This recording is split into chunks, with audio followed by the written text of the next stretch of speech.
welcome back to Homestead Corner. Today I'm going to show you how I make medicinal oils so we can make all those salves and balms and things like that to help heal our family.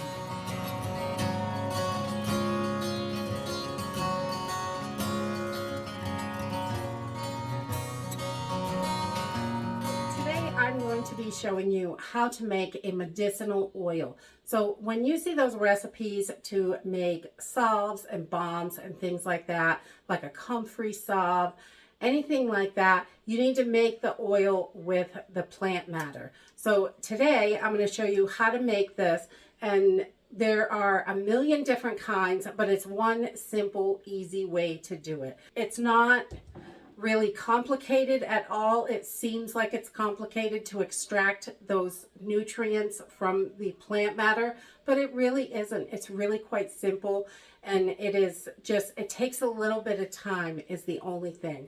So we're just going to use a couple of things today, and I'm going to make a comfrey and calendula. You can do single ingredients, or you can mix ingredients together that you want. So I want the comfrey and calendula because they both are very excellent for your skin and to help with rashes, soothe irritations, things like that. It is so good. We just love comfrey. We grow both of these in the garden. There's some of our herbs that we grow. And the calendula, that is another one. It is so great for your skin. So we're going to use those two today. And then you can use a variety of different oils. I usually just stick with one or two different oils. And today I'm going to make it with just one oil.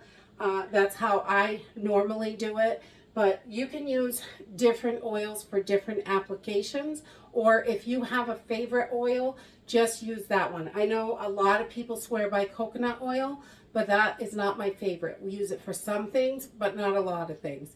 I tend to use a lot of extra virgin olive oil because it is so moisturizing on the skin, and I really like it. But you just want to make sure whatever oil that you're using, it has a really light scent, so it's not going to interfere with the other stuff. Because if you've got a really pungent oil, it's going to make your salves and stuff smell like that oil. So sometimes I use grapeseed oil or avocado oil. It just depends on what I'm making. But today we're going to go with the olive oil. So let's go ahead and get started. So this can be done in any size jar. Today I just want a small batch of this.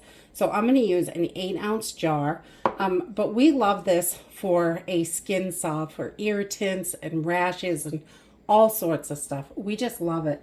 So I'm just going to take, and you want to use dried herbs for this. If you use fresh herbs from the garden before they're dried, you are going to get moisture in the oil, and you can cause mold and all kinds of problems in there. So I always use dried herbs. No matter what I'm using, I make sure the herbs are nice and dry first, whether they're ones we grow or if you buy them, that works too. You just want to get good quality herbs. And then I'm going to do about half and half with this. And we just cut this up when we dry it because it dries quicker when it's all cut up. So you can take your comfrey and dry it whole and like wrap it around a broken arm or something like that. It helps promote the healing as well. Comfrey is one of those herbs that is just wonderful for you. So I've got my jar about halfway full with that, and then I'm going to add my calendula. And this is so soothing on the skin. Sometimes I add chamomile to it as well. That's another one.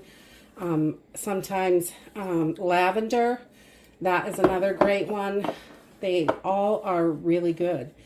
Depending on what you're looking for and what you're going to use this for will depend on what you use. But this is just a nice, soothing skin oil. And you can use it as an oil, or you can use it as, you can put it in a salve. And this can be your base oil that's in the salve.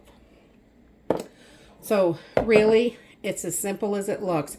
We're just going to put those herbs in there, and I like to press them down a little bit get them packed in there. And then I'm going to cover them with the oil of my choice. You can use whatever oil that you like. We tried out a bunch of different oils over the years, and olive oil is my favorite, but it has to be an extra virgin, and you want something that's not real pungent.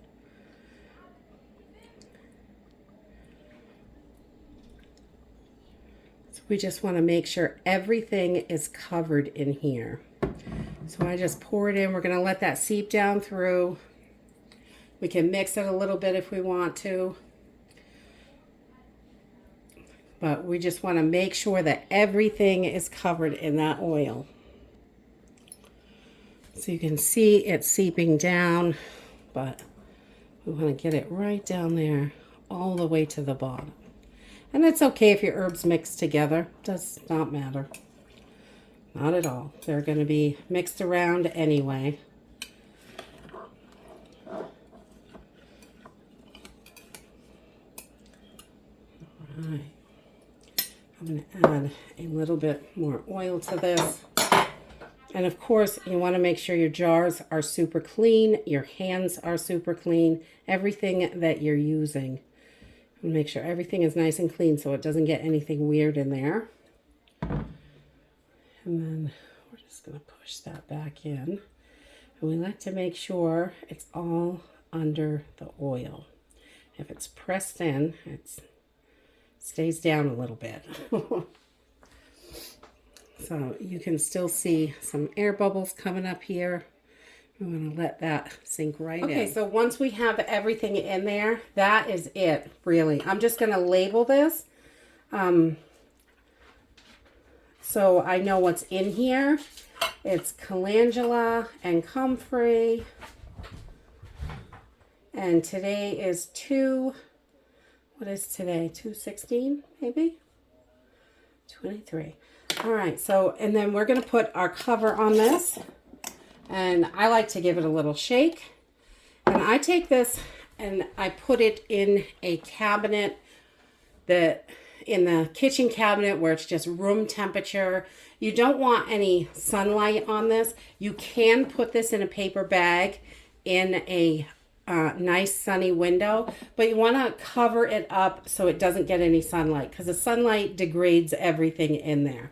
So you don't want that, but the heat will help this get together faster and extract as much as it can out of the plants. So I do like the sunny window method, and we use a paper bag for that when we have nice sunny days. You just pop it right in a little lunch bag and stick it in the window, and it gets nice and warm in there, and it really helps extract that. If you don't have it, this is going to take 4 to 6 weeks on average is about what it takes me to get this oil ready, so I know it's pulled as much as it's going to pull out of there. If you are in a super hurry, this can be done in like a crock pot or hot water. You do not want to boil this. If it gets too hot, it'll damage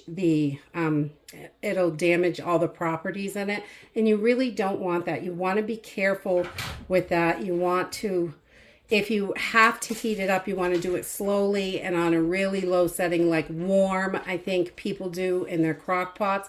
But I don't like that method because I feel like it doesn't work quite as good when you heat it up. I like when it just sits and, does it naturally on its own. So I do have one here that I made back in December, and this one is ready to drain and get the oil out of it. So we've got some chamomile, we've got calendula and comfrey in here. And this, again, is just a really soothing skin salve is what I'm going to do with the oil. So I'll take you through and show you how we drain these out and collect the oil. Okay, so once the oil is ready, I do this just with what I have. I like little muslin, cotton. I like how tight the weave is, so I'm not going to get a bunch of plant matter in the oil. It's going to collect it all and stay out. You can use cheesecloth, but you have to use quite a few layers to not get any of the plant matter in there.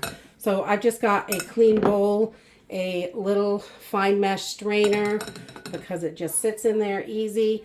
And then I stick my cloth right on top. And then we are going to pour our oil and mixture right in there. Wide mouth jars come out a little easier than these small mouth jars, but they all work.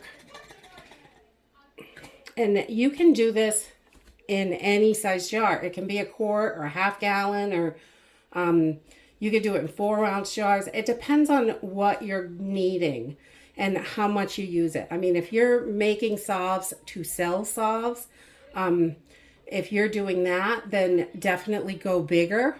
But usually for a family, you want to use this up within about a year, because it's only going to be as good as long as the oil is good. The oil can still go rancid in this. So you want to be able to use these up fairly quickly. So I make them in smaller batches. Pints and 8-ounce jars usually are what I like to go for. And then once I've got everything in there, I'm just going to take this and squeeze all the rest of that oil out of these, and so it will come right out, and we have all that nice oil. A lot of salves only take a couple of tablespoons of your medicinal oil, which is nice, and then you mix it in with your shea butter or cocoa butter and maybe a little beeswax depending on how stiff you want it.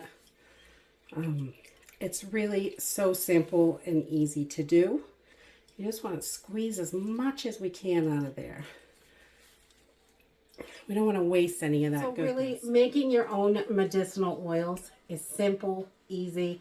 Takes 4 to 6 weeks for it to set, but there's hardly any hands-on time. If I notice it in the cabinet, I'll give it a shake here and there. But it's really, I mean, there's no science to that part of it.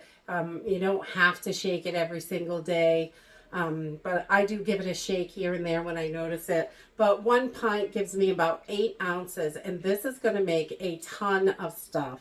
You can add this to lotions, salves, all kinds of stuff, different balms. We make solid lotion bars sometimes. Those are really wonderful. There's so many things that you can do with it. And this is such an amazing self-reliance skill. You can help heal your family just by knowing a few simple steps and just putting it together. It really is not difficult. You've got medicinal oils ready to make whatever you need, and you can just have these on hand.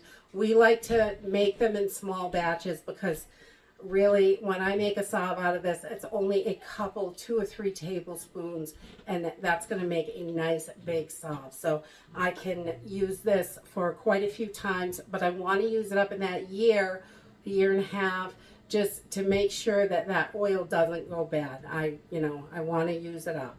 And that is it. It's simple and easy, and another skill that you can put under your belt very easily. And that's it for today. If you like this video, give me a thumbs up. Subscribe. I'll see you in the next video. Bye.